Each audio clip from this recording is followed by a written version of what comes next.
Okay. Master. Okay na ba yun? Sabihin mo ka okay na. Ano ba yan? Assalamualaikum, Master. Waalaikumsalam warahmatullahi wabarakatuh. Mashallah. Naalala ko pa way back 2011 nung in-encourage mo kaming pasukin yung safety professions, no? So, ibalik naman natin sa'yo yung katanungan, ano? Kailan ka ba nag-umpisa naging safety? Nag-start ako naging safety way back 2009. Okay. So that time I was a technician. That is my first time my journey na nag-abroad ako. Ang trabaho ko ay technician. So Technician saan? technician ng tagagawa ng salamin sa mata. Ngayon, nag-training ako while nandito ako. So that time, napakamahal ng training. Actually, hindi ko kayang kumuha ng USYA, ayos, nibos. Hindi ko talaga kaya. Dahil yung sahod ko that time is 1,200 plus 300 food allowance. So that is a total of 1,500 Saudi Riyal lang. So, dahil sa alam ko, walang mangyayari na maganda at maybe kung magtrabaho ako ng 10 years, 15 years, 20 years, maaaring yung sahod ko hanggang 1,800 na lang or 2,000. So, bis sa mga na-observe ko sa mga kasamaan ko noon. Naalala ko dito pa ako sa Riyadh noon, sa Parasdak. Diba, kinikwento ko sa inyo, may maalala ko pa yung dyan sa may Parasdak, sa may Ubaid Hospital. Dyan ang kampo namin, may malaking shop dyan sa paggawaan ng mga salamin. So marami kami mga Pilipino, mayroon doon na 15 years na, pero ang sahod nila 2,500 Saudi Riyal. 15 years, biruin mo. Tagal? So, to make it short story, so nung time na yon, nag-aral na ako ng safety, mga basic lang. At medyo mahal pa nga yung pag-aaral namin kasi bawat certificate, 200 Saudi Riyal. At magbabayad kami ng membership, 500. May membership pa yun, 500 Saudi Riyal. Tapos namamasahe pa ako na pupunta doon sa taxi. Wala pang online nun that time. Walang walang Uber, walang wala ding Face to online face. training, face to face talaga. So pupunta pa ako doon sa Daran, mag-aral ako, babayad ako ng taxi, pag-uwi, taxi na naman. So nilaan ko talaga yung kunting halaga para dyan sa training kasi nakita ko kasi maganda yung future ng safety professional. So ngayon, nag-training ako ng mga basic. To make it short story, umuwi ako sa Pilipinas na way back 2008.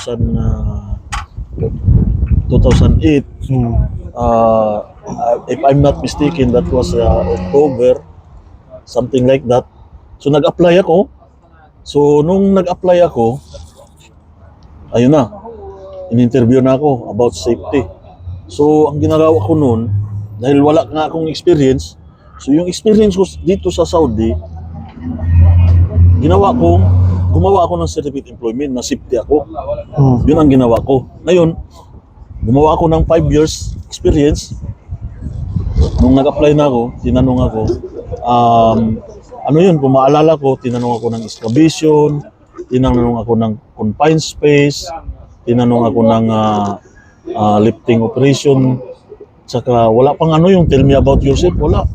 Basta tinanong lang kung anong alam mo sa trabaho ng safety. So, sa awa ng Allah subhanahu wa ta'ala, nasagot ko ng maayos yung na yun. So, maniwala kayo sa hindi, alam mo yung sabi ng nag-interview sa akin? Ang nag-interview sa akin, corporate safety manager yun.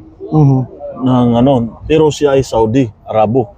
So alam mo ang niya, you are overqualified as a safety officer. So ginawa akong safety supervisor. So ako naman, sinabi ko, sir, if you think I am capable that kind of position, I will accept it without hesitation, sabi ko. So ang expect ko lang, dahil yung sahod ko is total 1,500, sabi ko, mag-safety na ako kahit 2,500 sahod o 3,000. Basta, So, alhamdulillah, ang inoffer sa akin, 7,500 basic. Plus, 8 hours may overtime pa.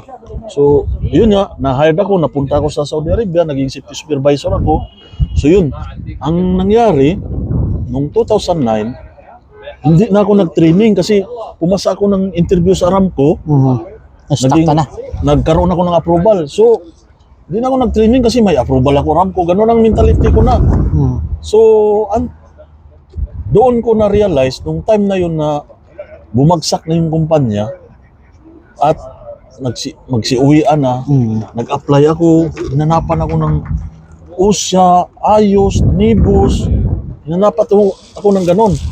So, to make it short, nauwi ako sa Pilipinas dahil bumagsak na yung kumpanya.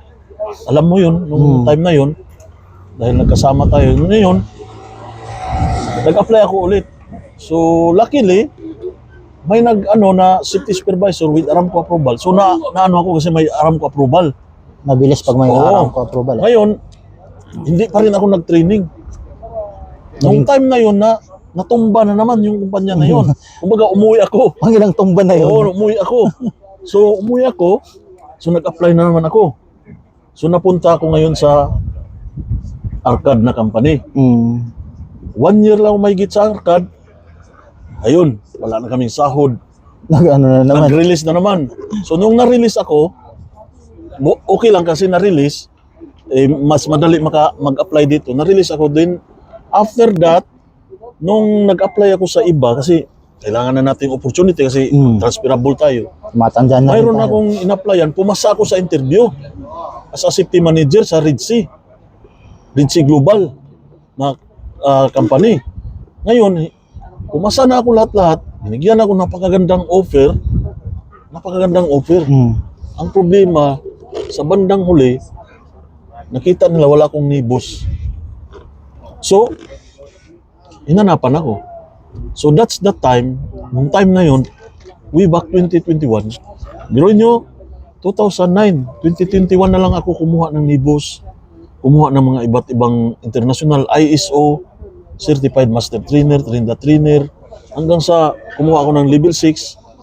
So, yun yung taon na yan. Kung anuin mo, almost 12 years bago ako nag-upgrade.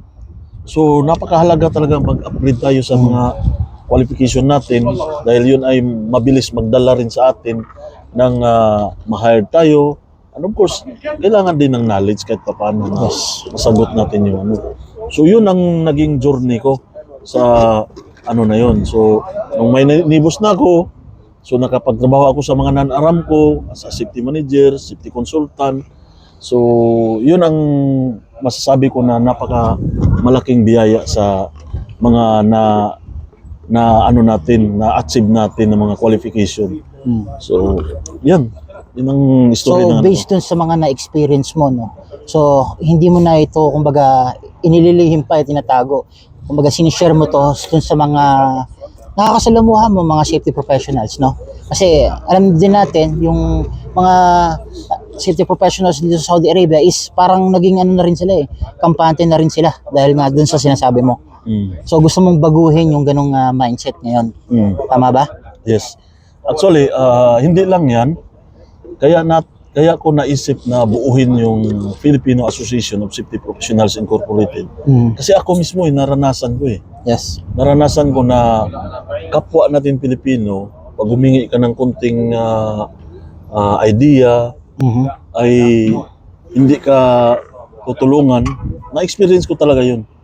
Na parang wala silang paki at mayroong inggit sa ano nila. At the same time,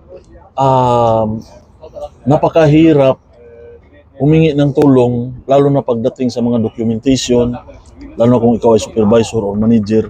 Wala pa yatang So, Facebook, no? Walang kagaya ng ginagawa natin ngayon na pag may manghingi ng mga safety plan or anumang klaseng documents ay without hesitation Mabilis na. binibigay natin.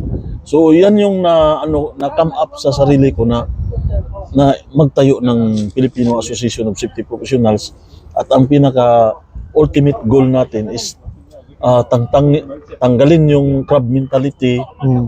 Dapat magtulungan ang bawat isa. Ito man ay moral support, yung career path. Hindi kailangan yung pera. For me, it's not about money to help others. Yung moral support, yung pag-advise, pag-share ng knowledge na mayroon ka, that is a big napakalaking bagay ito na maibahagi sa kapwa. That is one of our legacy of our life, na kahit papaano ay na-share natin yung knowledge, mga ideas doon sa mga nangangarap. So this is why, or that is why we come up na tayo tayo na ma-establish itong Filipino Association of Safety Professionals Incorporated. So I hope marami pa tayong encourage at matulungan mula sa ating organisasyon para Lumago pa tayo. Ang mga maliliit ng mga sahod, mga mahirap ang trabaho, mapagaan man lang. Yes. So, yun ang ano natin. Okay, Master. Napakagandang kwento na ibinahagi mo. I hope na ma-inspired yung mga nanonood dito. Inshallah. At naisip din nila na napakahalaga ng pag-i-upgrade. So, yun lamang mga kaligtas, no? And maraming salamat po. And we hope na lumago pa po yung PASPI organizations. Nandito na lamang. Salamat, Master. Thank you.